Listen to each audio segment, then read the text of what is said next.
నమస్కారం, డిఆర్టీవీ న్యూస్ కి స్వాగతం. హెడ్లైన్ చూద్దాం.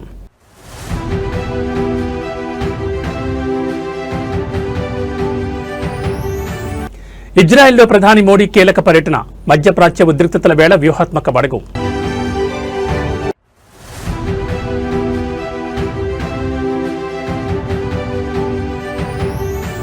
మార్కాపురంలో సీఎం చంద్రబాబు పర్యటన, వెలిగొండ ఫీడర్ కాలువ పనులకు శంకుస్థాపన.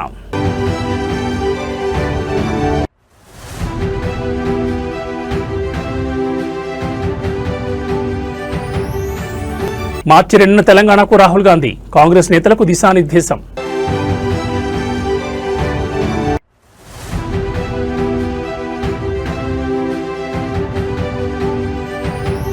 రాష్ట్ర వ్యాప్తంగా ఇంటర్ పరీక్షలు ప్రారంభం, కట్టుదిట్టమైన ఏర్పాట్లు చేసిన అధికారులు.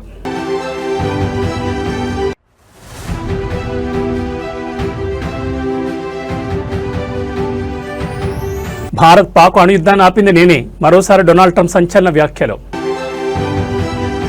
ఇక వివరాలు చూస్తే, మధ్యప్రాచ్యంలో తీవ్ర ఉద్రిక్తతలు కొనసాగుతుండగా భారత ప్రధాని నరేంద్ర మోడీ 2 రోజుల అధికారిక పర్యటన కోసం నేడు ఇజ్రాయెల్కు బయలుదేరారు. ఈ పర్యటన కేవలం ద్వైపాక్షిక సంబంధాల బలోపేతానికి కాకుండా మారుతున్న ప్రపంచ రాజకీయ సమీకరణాల్లో భారత్ పోషించబోయే కీలక పాత్రకు నిదర్శనంగా నిలవనుంది. ఈ పర్యటనలో ప్రధాని మోడీకి ఇజ్రాయెల్ ప్రభుత్వం అరుదైన గౌరవాన్ని కల్పించింది. ఇజ్రాయెల్ పార్లమెంట్ను ఉద్దేశించి మోడీ ప్రసంగించనున్నారు. గతంలో 2015లో అప్పటి రాష్ట్రపతి ప్రణబ్ ముఖర్జీకి ఈ అవకాశం దక్కగా మళ్లీ 10 ఏళ్ల తర్వాత ఒక భారతీయ అగ్రనేత అక్కడ ప్రసంగించడం విశేషం. అలాగే ఇజ్రాయెల్ అధ్యక్షుడు ఐజాక్ హెర్జోగ్తో కూడా మోదీ భేటీ కానున్నారు. ఇజ్రాయెల్ ప్రధాని నెతన్యాహు ఈ పర్యటనను పురస్కరించుకుని సంచలన వ్యాఖ్యలు చేశారు. భారత్ను ప్రపంచ శక్తిగా అభివర్ణించిన ఆయన రాడికల్ విరోధులను ఎదుర్కోవడానికి షడ్భుజ పేరుతో కొత్త కూటమిని ఏర్పాటు చేయబోతున్నట్లు ప్రకటించారు. ఈ కూటమిలో భారత్, ఇజ్రాయెల్, గ్రీస్, సైప్రస్లు ప్రధాన సభ్యులుగా ఉండనున్నాయి. భవిష్యత్తులో అరబ్, ఆఫ్రికన్, ఇతర ఆసియా దేశాలు కూడా ఇందులో చేరే అవకాశం ఉందని ఇజ్రాయెల్ విదేశాంగ శాఖ తెలిపింది. పాకిస్తాన్, సౌదీ అరేబియా, టర్కీలు నాటో తరహా కూటమి కోసం ప్రయత్నిస్తున్న తరుణంలో నెతన్యాహు ప్రతిపాదిస్తున్న ఈ కొత్త కూటమి అంతర్జాతీయంగా చర్చనీయాంశమైంది. ఇప్పటికే విదేశాంగ మంత్రి జయశంకర్, వాణిజ్య మంత్రి పీయూష్ గోయల్ ఇజ్రాయెల్లో పర్యటించి పునాది వేయగా, మోడీ పర్యటనలో రక్షణ, సాంకేతిక మరియు ఆర్టిఫిషియల్ ఇంటెలిజెన్స్ రంగాల్లో కీలక ఒప్పందాలు జరిగే అవకాశం ఉంది. ఇటీవల ఢిల్లీలో జరిగిన ఏఐ ఇంపాక్ట్ సమిట్లో ఇజ్రాయెల్ ప్రతినిధులు పాల్గొనడం ఈ బృందానికి మరింత బలాన్ని చేకూర్చింది. ఇజ్రాయెల్తో విశ్వాసం, ఆవిష్కరణ మరియు శాంతి పట్ల ఉమ్మడి నిబద్ధతపై నిర్మించబడిన శాశ్వత స్నేహాన్ని భారతదేశం ఎంతో విలువైనదిగా భావిస్తుందని ప్రధాని మోడీ ఎక్స్ వేదికగా పేర్కొన్నారు. ఇరాన్, ఇజ్రాయెల్ మధ్య యుద్ధ వాతావరణం నెలకొన్న తరుణంలో మోడీ పర్యటన శాంతి స్థాపనకు లేదా కొత్త వ్యూహాత్మక అడుగులకు దారితీస్తుందో చూడాలి.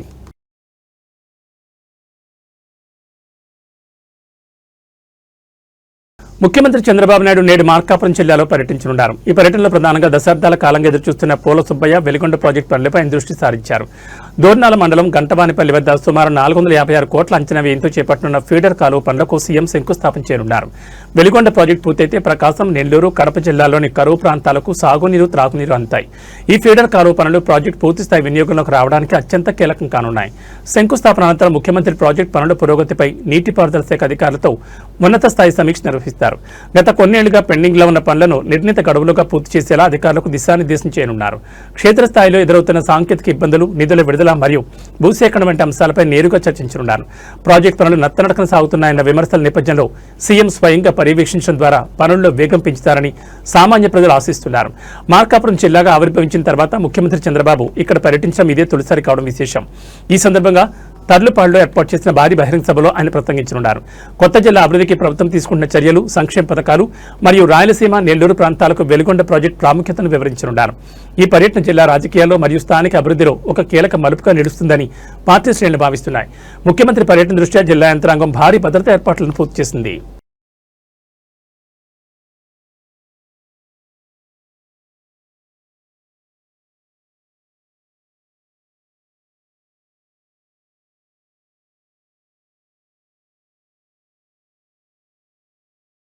మార్చి 2వ తేదీన కాంగ్రెస్ అగ్రనేత రాహుల్ గాంధీ తెలంగాణకు రానున్నారు. కాంగ్రెస్ నేతల శిక్షణ కార్యక్రమంలో ఆయన పాల్గొనున్నారు. ఈ సందర్భంగా తెలంగాణ, ఆంధ్రప్రదేశ్ నేతలతో రాహుల్ గాంధీ సమావేశమయ్యే అవకాశం ఉంది. దేశంలోనూ 2 రాష్ట్రాల్లోనూ జరుగుతున్న పరిణామాలపై రాహుల్ గాంధీ నేతలతో చర్చించనున్నారు. జిల్లా కాంగ్రెస్ కమిటీ అధ్యక్షులకు వికారాబాద్ లో నిర్వహిస్తున్న శిక్షణ శిబిరానికి వచ్చే నెల 2న ఆ పార్టీ అగ్రనేత రాహుల్ గాంధీ హాజరు కాబోతున్నారు. ఆయన పర్యటన ఖరారైనట్లు పీసీసీ అధ్యక్షుడు మహేష్ కుమార్ గౌడ్ తెలిపారు. డీసీసీ అధ్యక్షులను ఉద్దేశించి రాహుల్ గాంధీ ప్రసంగిస్తారని, క్షేత్రస్థాయిలో పార్టీ బలోపేతానికి దిశానిర్దేశం చేస్తారని వివరించారు. సమావేశంలో ముఖ్యమంత్రి రేవంత్ రెడ్డి కూడా పాల్గొంటారని తెలిపారు.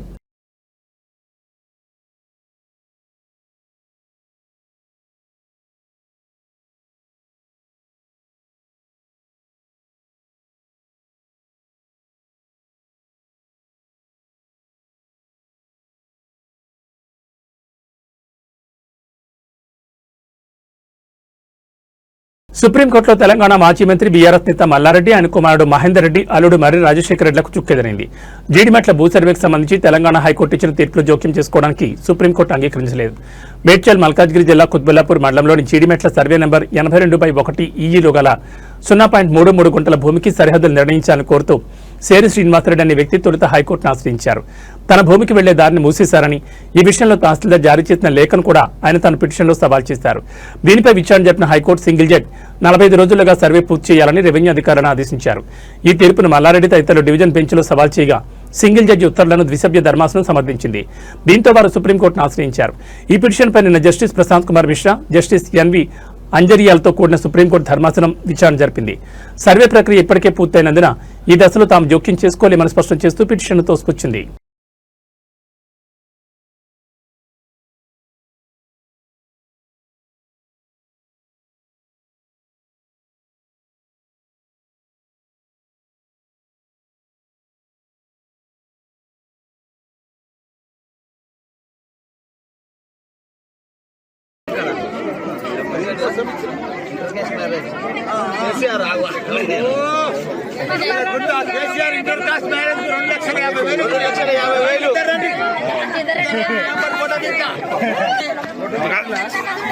ఇంటర్ కాస్ట్ మ్యారేజ్ కు కేసీఆర్ గారు 2,50,000 ఇచ్చిండు. ఆ రోజు మంచిగా వాళ్ళు పెళ్లి చేసుకొని మంచిగా వ్యాపారం చేసుకొని మంచిగా కొడుకును కానీ నింపడంగా ఆశీర్వాదంతో చూసినావా?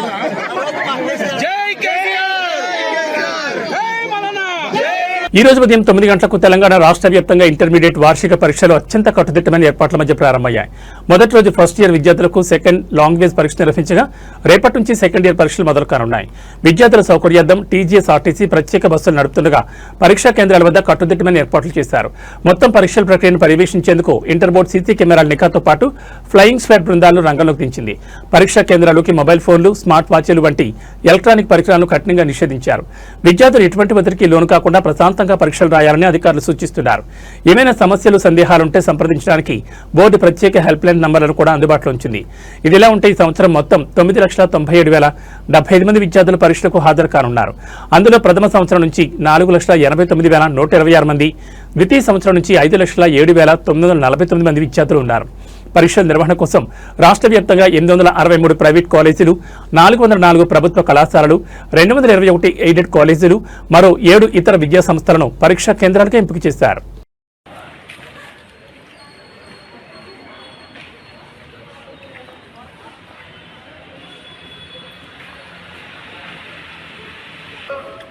అన్ని 10 సరిపోతుంది.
మీరు కొంచెం పక్కకు జరగండి.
ఇంటర్మీడియట్ వార్షిక పరీక్షల మొదటి రోజే విద్యార్థులకు చేదు అనుభవం ఎదురైంది. జగిత్యాల మరియు నిజామాబాద్ జిల్లా కేంద్రాల్లో పరీక్షలకు వచ్చిన ఇద్దరు విద్యార్థులను అధికారులు పరీక్షా కేంద్రంలోకి అనుమతించలేదు. కేవలం నిమిషాల వ్యవధిలో ఆలస్యంగా రావడంతో నిమిషం నిబంధన పేరుతో అధికారులు గేట్లు మూసేశారు. జగిత్యాలను ఒక కేంద్రానికి ఓ విద్యార్థిని, అలాగే నిజామాబాద్ కేంద్రానికి మరో విద్యార్థిని కొద్దిపాటి ఆలస్యంతో చేరుకున్నారు. తమ భవిష్యత్తును దృష్టిలో ఉంచుకుని లోపలికి అనుమతించాలని వారు అధికారులు కాళ్లు పట్టుకుని కన్నీరు మున్నీరుగా విలపించినప్పటికీ అధికారులు కనికరించలేదు. నిబంధనల ప్రకారం ఆలస్యమైతే అనుమతించే ప్రసక్తే లేదని స్పష్టం చేశారు. దీంతో విద్యార్థులు పరీక్షా కేంద్రం బయటే కూలబడి ఏడవడం చూసిన స్థానికులు సైతం చలించిపోయారు.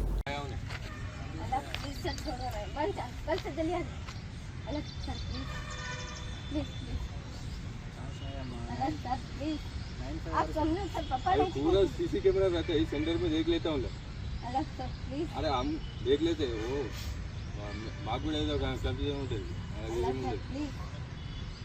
ఏం చేయలేం, అది సీసీ కెమెరాలో టైం రికార్డ్ అవుతుంది. టైం రికార్డ్ అవుతాయి జీ బదులుతున్నాయి.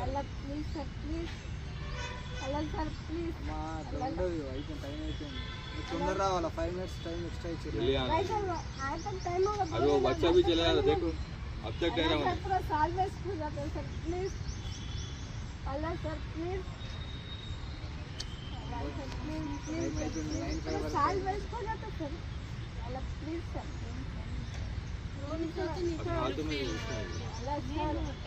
मैडम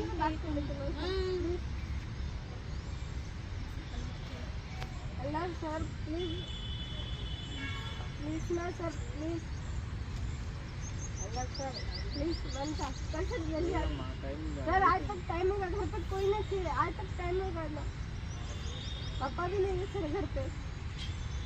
आप चाहे तो कॉल करके पूछ सकते पापा जी। अल्लाह सर प्लीज पूरा अपना काम आपको कर तो सर हम अकेले कब जल्दी निकले घर से। Allah sir please, Allah sir please पूरा साल वेस्ट हो गया।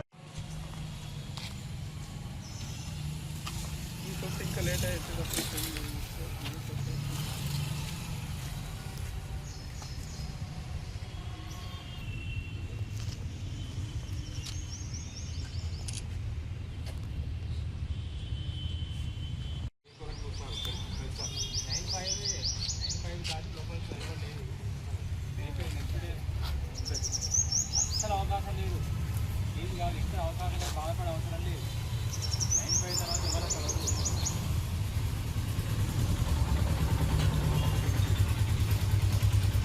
అలవ లేదమ్మా, అసలు అలవ నా కూతురు నా కొడుకు అలవ లేదు, ఎక్కడ చేయరు.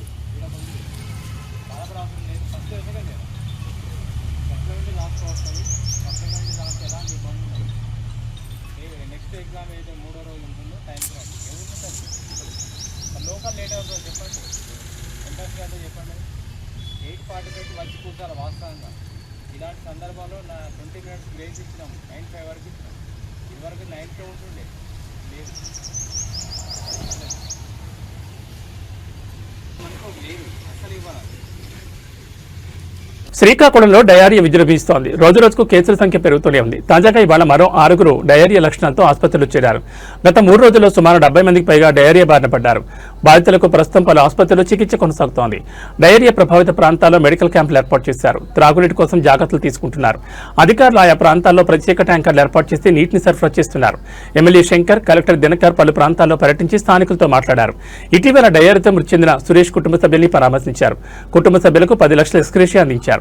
ఆసుపత్రిలో చికిత్స పొందుతున్న బాధితులను సైతం పరామర్శించారు. మెరుగైన వైద్యం అందించాలని డాక్టర్లకు సూచించారు.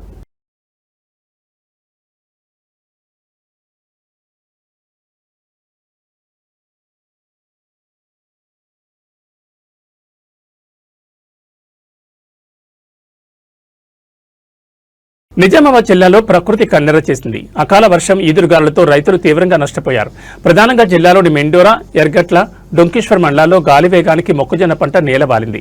అంచనా ప్రకారం సుమారు 188 ఎకరాల్లో పంట పూర్తిగా దెబ్బతిన్నట్టు తెలుస్తోంది. చేతికొస్తుందనుకున్న పంట గాలి వేగానికి మొక్కలు విరిగి నేలపాలు కావడంతో రైతులు కన్నీరు మున్నీరుగా విలపిస్తున్నారు. సమాచారం అందుకున్న వ్యవసాయ శాఖ అధికారులు క్షేత్రస్థాయిలో పర్యటించి నష్టాన్ని అంచనా వేశారు.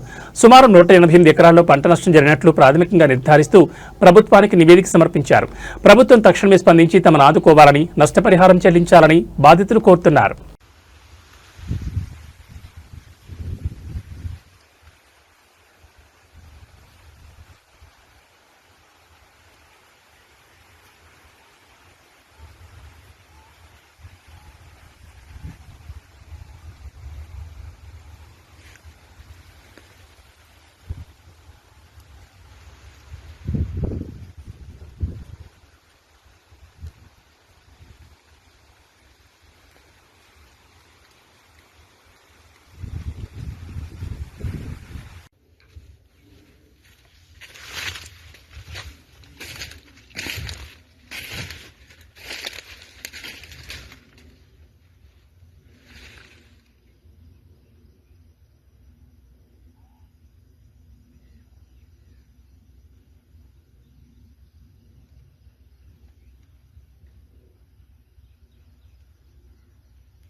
హైదరాబాద్లోని సనత్ నగర్ పోలీస్ స్టేషన్ పరిధిలో బుధవారం తెల్లవారుజామున ఒక దారుణ హత్య వెలుగు చూసింది. భరత్ నగర్ వంతెన సమీపంలో గుర్తు తెలియని వ్యక్తులు ఒక వ్యక్తిని కత్తితో పొడిచి అత్యంత కిరాతకంగా చంపేశారు. ఈ ఘటన స్థానికంగా తీవ్ర కలకలం రేపింది. మృతుడిని కర్ణాటకకు చెందిన శంకర్ గా పోలీసులు గుర్తించారు. ఆయన గత 2 ఏళ్లుగా మూసాపేటలోని ఒక హోటల్లో పనిచేస్తూ జీవనం సాగిస్తున్నారు. ఇవాళ తెల్లవారుజామున వంతెన పక్కన నడుచుకుంటూ వెళ్తుండగా నిందితులు ఆయనపై దాడి చేసి కత్తులతో పొడిచి చంపినట్టు తెలుస్తోంది. ఈ హత్య గల కారణాలపై పోలీసులు ప్రాథమిక దర్యాప్తు చేపట్టారు. శంకర్ వ్యక్తిగత జీవితంలోని వివాహేతర సంబంధమే ఈ హత్యకు దారితీసి ఉండొచ్చని పోలీసులు అనుమానిస్తున్నారు. పాత కక్షలు లేదా ఇతర కారణాలు ఏమైనా ఉన్నాయా అనే కోణంలో కూడా విచారణ జరుపుతున్నారు. సమాచారం అందుకున్న సనత్ నగర్ పోలీసులు వెంటనే ఘటనా స్థలానికి చేరుకుని క్లూస్ టీం సహాయంతో ఆధారాలు సేకరించారు. మృతదేహాన్ని పోస్ట్ మార్టం నిమిత్తం ఆసుపత్రికి తరలించారు.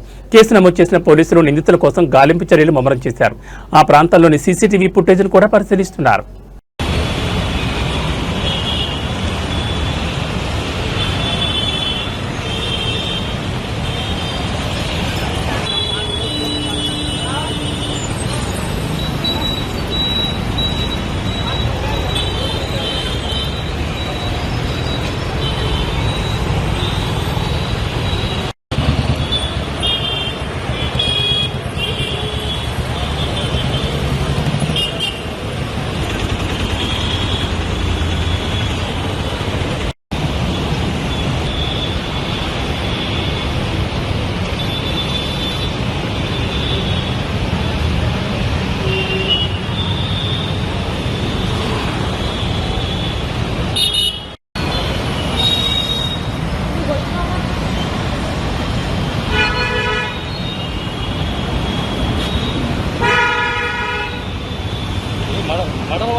జగిత్యాల జిల్లా మల్లాపూర్ మండల కేంద్రంలో విద్యార్థులు త్రుటిలో ప్రాణాపాయ నుంచి తప్పించుకున్నారు. బుధవారం ఉదయం ఒక ప్రైవేట్ పాఠశాలకు చెందిన టాటా మ్యాజిక్ ఆటో విద్యార్థులను తీసుకెళ్తుండగా స్థానిక మోడల్ స్కూల్ సమీపంలో అదుపు తప్పి బోల్తా పడింది. ప్రమాద సమయంలో వాహనంలో సుమారు 15 మంది విద్యార్థులు ఉన్నట్టు తెలుస్తోంది. ఆటో బోల్తా పడడంతో విద్యార్థులు భయాందోళనతో కేకలు వేశారు. గమనించిన స్థానికులు వెంటనే అక్కడికి చేరుకుని ఆటోలో ఉన్న విద్యార్థులను బయటకు తీశారు. ఈ ప్రమాదంలో పలువురు విద్యార్థులకు స్వల్ప గాయాలయ్యాయి. గాయపడిన వారిని వెంటనే మల్లాపూర్ ప్రభుత్వ ఆసుపత్రికి తరలించి చికిత్స అందిస్తున్నారు. డ్రైవర్ అజాగ్రత్త ఈ ప్రమాదానికి కారణమని ప్రాథమికంగా భావిస్తున్నారు. పోలీసులు ఘటనా స్థలానికి చేరుకుని కేసు నమోదు చేసి దర్యాప్తు చేస్తున్నారు.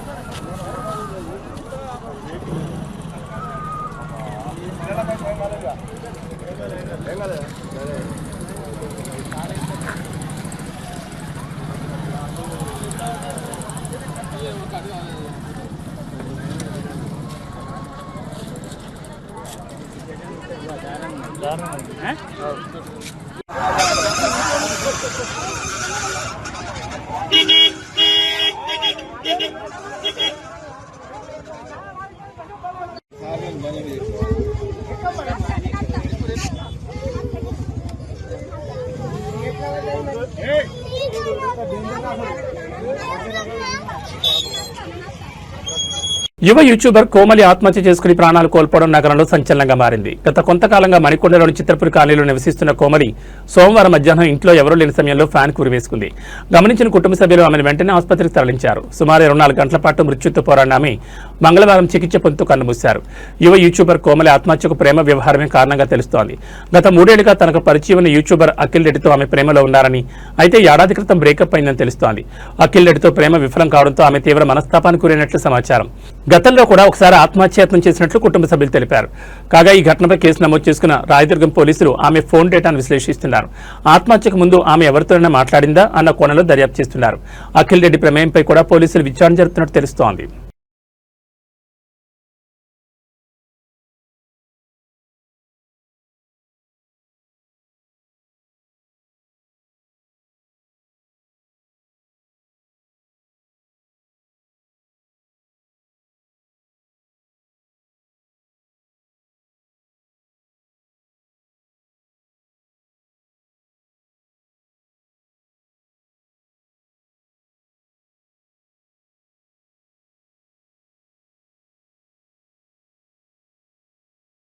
భారత్ పాకిస్తాన్ దేశాల మధ్య అణుయుద్ధం జరగకుండా ఆపిన తానేనంటూ అమెరికా అధ్యక్షుడు డొనాల్డ్ ట్రంప్ మరోసారి సంచలన వ్యాఖ్యలు చేశారు. స్టేట్ ఆఫ్ ది యూనియన్ ప్రసంగంలో ఆయన ఈ అంశాన్ని ప్రస్తావించారు. భారత్ పాకిస్తాన్ల మధ్య యుద్ధ మేఘాలను తాను తొలగించారని, తాను జోక్యం చేసుకోకపోయి ఉంటే ఇరు దేశాల మధ్య పెద్ద యుద్ధం సంభవించేదన్నారు. ఈ యుద్ధం జరిగి ఉంటే కనీసం 3.5 కోట్ల మంది ప్రాణాలు కోల్పోయేవారని, పాకిస్తాన్ ప్రధాని కూడా చనిపోయేవారని ట్రంప్ పేర్కొన్నారు. తన దౌత్యంతోనే పెను ప్రమాదం తప్పిందని ట్రంప్ చెప్పడం సంచలనంగా మారింది. తొలి 10 నెలల కాలంలోనే 8 యుద్ధాలను ఆపానని పేర్కొన్నారు. గత ఏడాది మే నెలలో పహల్గాం ఉగ్రదాడి తర్వాత భారత్ పాక్ సరిహద్దులో ఉద్రిక్త పరిస్థితులు నెలకొన్న విషయం తెలిసిందే. ఆ సమయంలోనే తాను రంగంలోకి దిగి గొడవలు ఆపుకుంటే ఎలాంటి వాణిజ్య ఒప్పందాలు చేసుకోనని ఇరు దేశాల నేతలకు తేల్చి చెప్పానన్నారు. యుద్ధం ఆపుకుంటే 200% టారిఫ్లు విధిస్తారని హెచ్చరించడంతో ఇరు దేశాలు శాంతించాయని వివరించారు. కొద్ది నెలలుగా ట్రంప్ ఈ విషయాన్ని సుమారు 80 సార్లు ప్రస్తావించారు. తన మధ్యవర్తిత్వంతోనే భారత్ పాక్ల మధ్య యుద్ధం ఆగిందన్నారు. యుద్ధ విమానాలు కూల్చివేతపై కూడా భిన్నమైన గణాంకాలు చెబుతూ వస్తున్నారు. అయితే ట్రంప్ వాదనలను భారత్ మొదటి నుంచి తోసిపుచ్చుతూనే మే 10న కుదిరిన కాల్పుల విరమణ ఒప్పందం పూర్తిగా భారత్ పాక్ దేశాల మధ్య నేరుగా జరిగిన చర్చల ఫలితమేనని, ఇందులో మూడో పక్షం జోక్యం ఏమాత్రం లేదని భారత విదేశీ వ్యవహారాల శాఖ స్పష్టం చేసింది.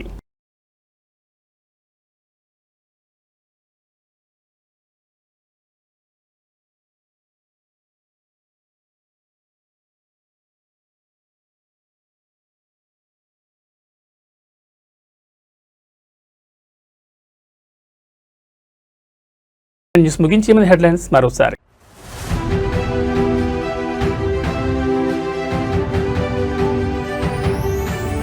ఇజ్రాయెల్లో ప్రధాని మోడీ కీలక పర్యటన, మధ్యప్రాచ్య ఉద్రిక్తతల వేళ వ్యూహాత్మక అడుగు.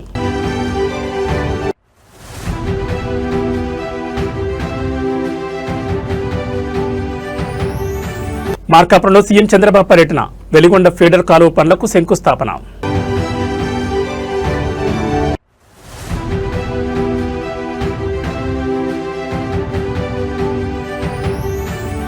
మార్చి 2న తెలంగాణకు రాహుల్ గాంధీ, కాంగ్రెస్ నేతలకు దిశానిర్దేశం.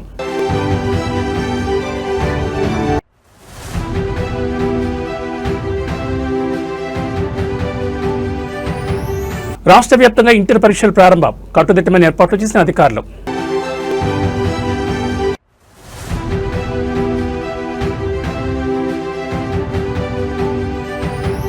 భారత్ పాక్ అణుయుద్ధాన్ని ఆపింది నేనే, మరోసారి డొనాల్డ్ ట్రంప్ సంచలన వ్యాఖ్యలు.